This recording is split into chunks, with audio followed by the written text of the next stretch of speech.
All right, folks, welcome back. And as I promised, I'm going to talk about a tornado once again. This happened in New England, in Kane, New Hampshire. And this is in that southeastern portion of New Hampshire. Judy Valancourt captured this video of a funnel cloud. And from this particular angle, it's really hard to tell if it was actually reaching the ground because remember, a tornado is only a tornado if it touches the ground.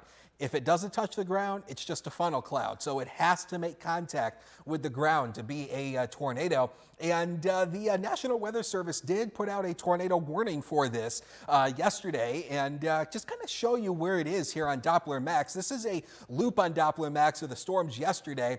The city of Kane kind of sits right about in here, or the little town of Kane sits right about in here. And we'll stop the imagery and put on the time of the storm. It was about 2:44 yesterday afternoon.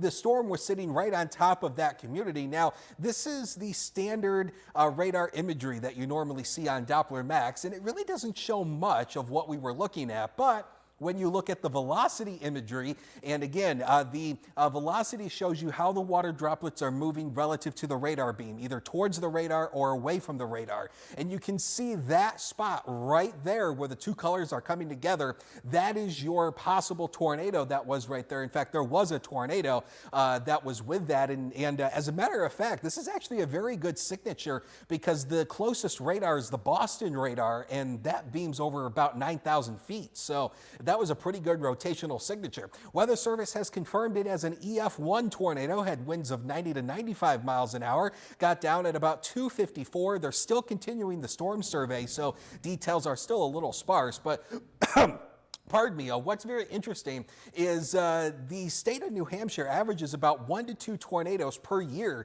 since 1950. So you don't really think of tornadoes when you think of New England, but Kara, they happen, and as you saw there, 1 to 2 averaging a year, and that's about what we see here about every year as well, about 1 to 2 average tornadoes a year. And we learned a lot about that velocity over the past couple of weeks as you guys were really watching it closely as those storms rolled through our area a couple of times. Yep. Very cool. Thanks, Dakota. Well,